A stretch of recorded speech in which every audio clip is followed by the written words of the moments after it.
নমস্কার, সকলকে স্বাগত আমার বাংলা মাতৃভাষা চ্যানেলে আরও একবার। আজ চলে এসেছি আরও একটি নতুন ভিডিও নিয়ে। আজকের ভিডিওতে আমি আলোচনা করব আমাদের এই ছোট্ট সন্তানদের মনে আমরা কি করে বিজ্ঞানকে নিয়ে আসতে পারি, ওদের মনকে আমরা বিজ্ঞানের দিকে কি করে ঠেলে দিতে পারি। অবশ্যই তারা জানবে না বিজ্ঞান কি জিনিস, তারা জানবে আমাদের ভাষা, আমাদের কথা এবং আমাদের যে প্রতিদিনের কাজকর্ম সেটা। কিন্তু বিজ্ঞান কি সেটা আমাদের শিশুরা সহজেই জানতে পারবে না।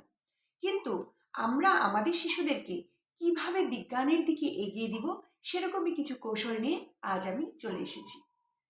সর্বোপরি বলতে পারি, এখন আমরা বাড়িতে অনেক কিছুরই ফল খাই।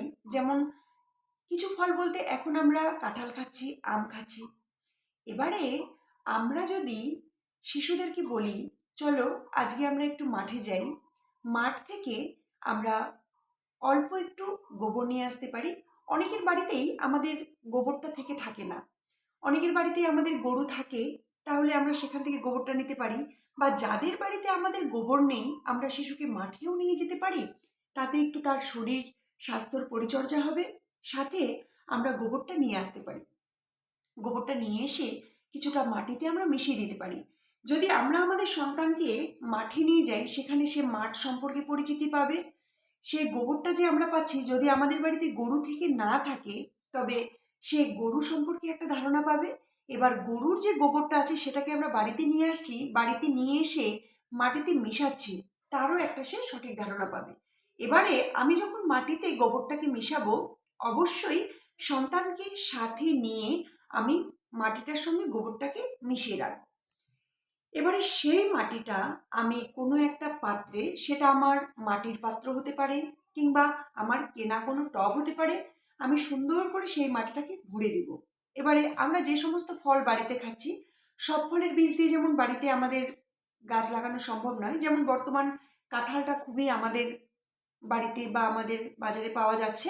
কাঁঠাল যদি আমরা বাড়িতে খেয়ে থাকি, আমি উদাহরণস্বরূপ কাঁঠালটার কথা বলছি। এবার আপনাদের সেটা নিজস্ব চিন্তা ভাবনার মধ্যে আনতে হবে যে আমি কি ফলের বীজ ব্যবহার করতে পারি। এবার কাঁঠালের বীজটাকে আমি সেই মাটিটার মধ্যে শিশুকে দিয়ে রেখে দিলাম। এবার সেই বীজটা রাখার পরে আমি সুন্দর করে আরেকটু মাটি উপর দিয়ে দিয়ে দিলাম। এবারে আমার শিশু বা আমার সন্তান নিজের হাত দিয়ে সেই কাজটা করবে। এবার যে ঘটে বা টবে বা যে কোনো পাত্রে মাটিটার উপরে বীজটা সে বপন করে দিল, সেটাকে খুব যত্ন সহকারে কোনো এক জায়গায় রেখে দেওয়া, যেখানে আমাদের সূর্যের আলো পাবে।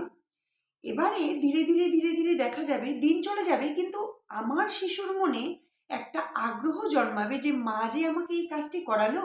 সেই মাঠ থেকে গোবরটা নিয়ে আসা, গোবরটার সঙ্গে মাটিটা মেশানো, সেই মাটিটাতে আবার একটা বীজ বপন করা, মা বলেছে সেখান থেকে গাছ হবে।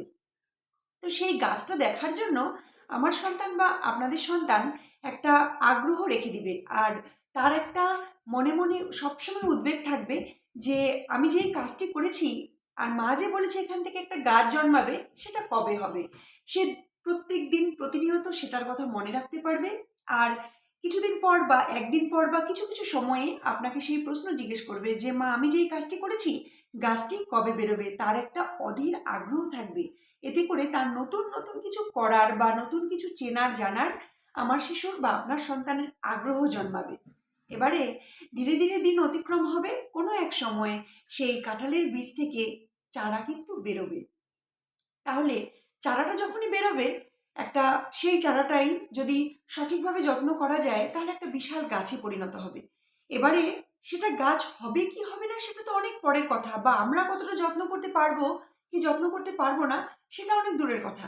কিন্তু আমার শিশুর যে কৌতূহল, আমার শিশুর যে হাতে কলমে কাজটা করা এবং সেই কাজটিতে সম্পূর্ণ নিজের মানসিকতা এবং মনোনিবেশ প্রবেশ করানো, সেটা কিন্তু আমার একটা বড় কাজ। হয়তো একদিন গাছের চারা বেরিয়ে যাবে, তারপরে তাকে বোঝানো যে এই গাছের চারাটা যদি আমার লাগানোর কোনো জায়গায় থেকে থাকে আমি অবশ্যই লাগিয়ে দেব, আর যদি লাগানোর না থেকে থাকে তবুও আমি গাছটিকে অবশ্যই যত্ন করে রাখবো, যাতে কোনো মতেই আমার সন্তানের মন দুঃখী না হয়। কারণ গাছটি হওয়া মাত্রই আমি যদি উঠিয়ে সেটাকে ফেলে দিই বা কোথাও যদি অযত্নে রেখে দিই, তাহলে আমার সন্তানের মনে কিন্তু একটু হলেও দুঃখ লেগে থাকবে। সেজন্য গাছটিকে সুন্দরভাবে যত্ন করা, যতটা পারা গাছটাকে সযত্নে রাখা, যদি জায়গা থেকে থাকা সেই গাছটাকে বপন করা।